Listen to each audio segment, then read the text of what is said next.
बिस्मिल्लाहिर्रहमानिर्रहीम। अस्सलाम वालेकुम viewers, welcome to my channel cooking with Malika. उम्मीद है कि आप सब खैर आफियत से होंगे। अल्लाह ताला आपको हमेशा खुशरबाद रखे, आमीन सुम्मा आमीन। तो व्यूअर्स, आज हम आपको एक छोटा सा विज़िट करवाते हैं अपने प्यारे से गांव का। एक ज़रूरी काम के सिलसिले में हमें गांव जाना पड़ा और ये कुछ मनाजिर हैं जो मैंने कैप्चर किए थे। मैंने सोचा आपसे भी शेयर कर लूँ। इंशाल्लाह आप इनको देखते जाएंगे और खूब इंजॉय करेंगे। कसूर के रास्ते से गुजरते हुए हम पहुंचे ठीन मोड़ और ठीन मोड़ से अगला हमारा बहुत ही प्यारा सा गांव है अरजानीपुर।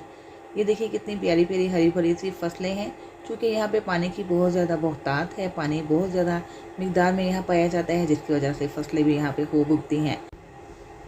गंदम, चावल, मकई, आलू की फसल और बहुत सी फसलें यहाँ पे आसानी से उगाई जा सकती हैं और यहाँ के ज़्यादातर लोगों का यही ज़रिया माश है। तो व्यूअर्स, आप भी इंजॉय कीजिए मेरे खूबसूरत गांव के खूबसूरत से मनाजिर। और आपको मेरी ये वीडियो कैसी लगी ज़रूर बताइएगा।